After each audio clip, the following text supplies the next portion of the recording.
Hi all, so welcome to this channel, and in this video session I'll discuss how you can signal an error in SQL Trigger. So basically there are chances where we observe some error when we are actually executing some SQL statements in our SQL Trigger.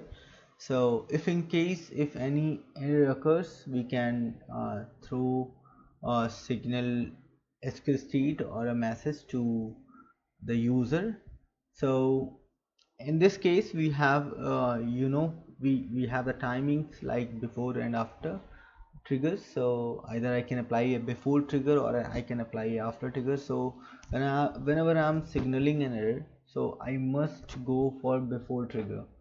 So before insert, before update, or before delete, so whatever I have to check. So let's say there are two fields and I'm checking whether the data is correct, so I can apply a validation before inserting, before updating, or I can also check for delete as well if I want that a particular row must not deleted. Then we can check that, we can throw an error that you cannot delete this. So we can implement a trigger like this and we can signal the error. But and we also know that when we apply the before trigger and we observe some um, validation field which we applied, or the trigger field, so what we do, we signaling an error and we are not going to perform that insert, update, or delete. So basically in before trigger, whenever we are signaling an error using the SQL trigger, in before triggers we are not making changes to the database. But in case of after triggers, so after trigger is applied once the database changes has been done, then only we are signaling an error. So in case of after update, delete, or insert, if we are applying throwing the signal error or the error message to the user, till that time we are updated with the database. Now it's if the user went or go with the after trigger, then the user has to decide what to do with the data, because the data has already been changed and the trigger operation sends a signal that this is wrong or this is failed or something, some validation is failed, but the data has been changed in the system. So now user has to decide whether he has to roll back all the changes which he did in case of after triggers. But user can prevent doing this, and user can, or one can go with the before trigger. So all validations done in the before trigger. So let's start with this uh, demo. So here I created one example which I will be discussing here. So let's see, we are creating an trigger program whose name is signal error trigger and whose object name is trigger 11. So the object created with name trigger 11 on IBM and the name of the trigger program is this. Now this trigger is apply on this table trgpf6, and this is an update trigger, and this applies on before activation time. So before update on this table, so before update we will check some conditions whether that satisfy or not, and based upon that we are signaling an error. So here we are referencing new row as new, that is the transition variables, and old row as old. For each row db mode db2 row, so this trigger is applied on each row and will be activated once every row gets updated. So on every row update, this trigger gets updated or activate, not updated, not it's this trigger gets activated. So the program name here is this. Now this is the begin and end clause. So inside that I'm checking one condition, if new dot number. So let's see,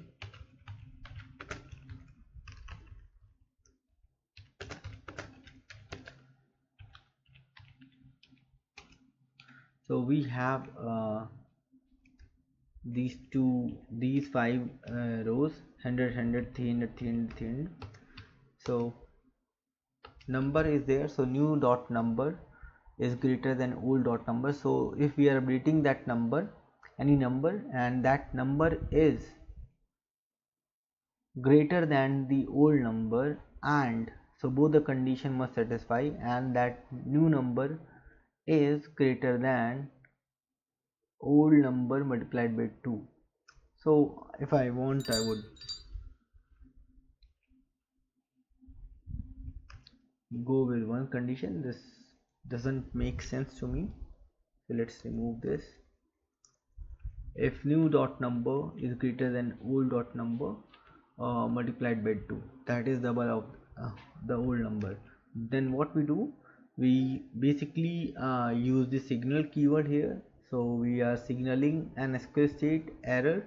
So this is a customized SQL state. You can give it any number, let's say 970001234 like this. So you can give it any number. I am giving error as an SQL state, and I am setting an customized message in the message underscore text variable, that is number more than double not allowed. So in case if this new number, the updated number, is greater than more than double of old number, then we'll see this number, see this SQL state and SQL message, this message text that gets signaled to us, and the row would not get updated because before trigger is applied, and we are signaling at this error before updating any record to the database. Let's see.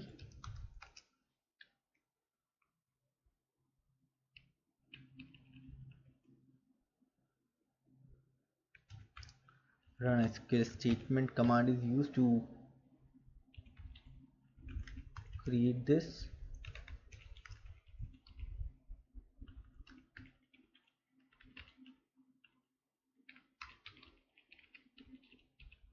Just set this star none.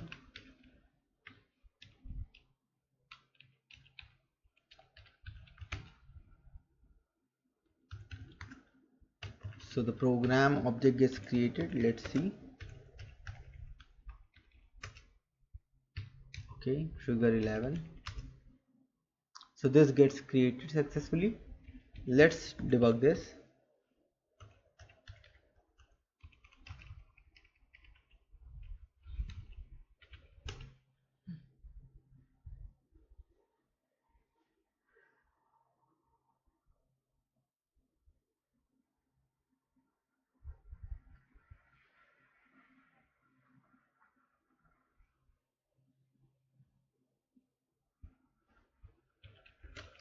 Set the breakpoint.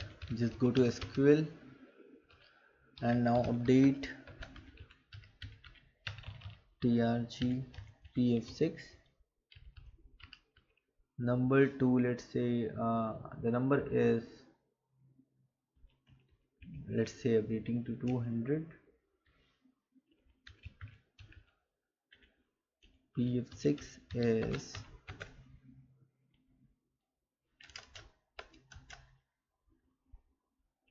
rrn of trg pf6 equals to 4.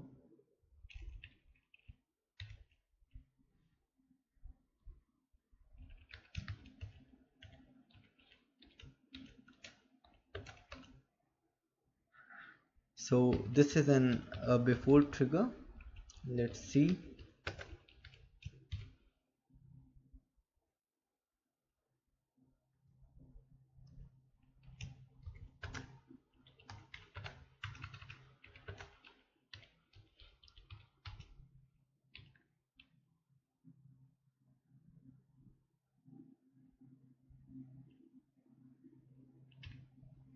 Okay, so 4 on rrn4 we have a number 100 and we are updating it to the 200. Let's see.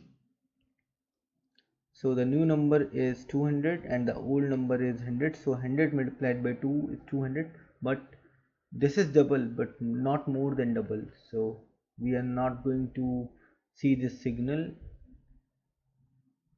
SQL state. Also we are seeing this because I have already applied another trigger, update trigger on this, so that's also applicable here.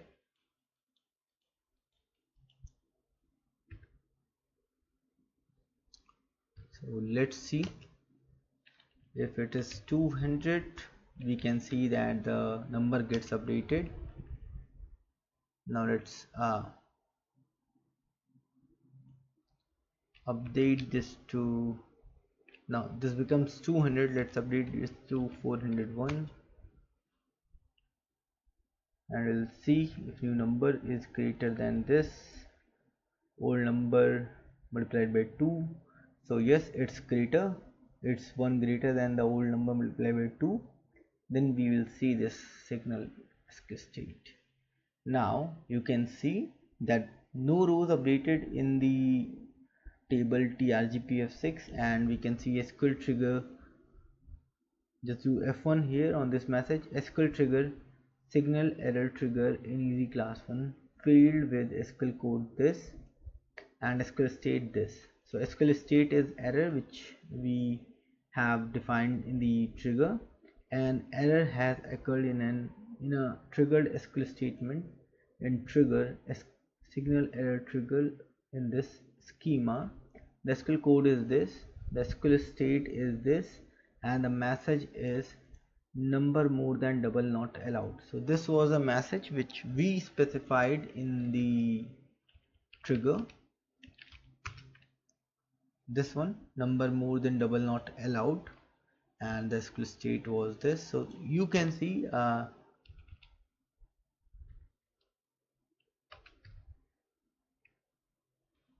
if I do select on this, I can see the number won't get updated to 401, and we saw that we have received that SQL state error before this row gets updated. So that was the error was signaled, and that does not make any changes to the database. So this way we can do the validations using the SQL trigger before inserting, updating or deleting anything. So now in this video you learned about signaling an error in SQL trigger. So that's all in this video. Thank you and have a nice time.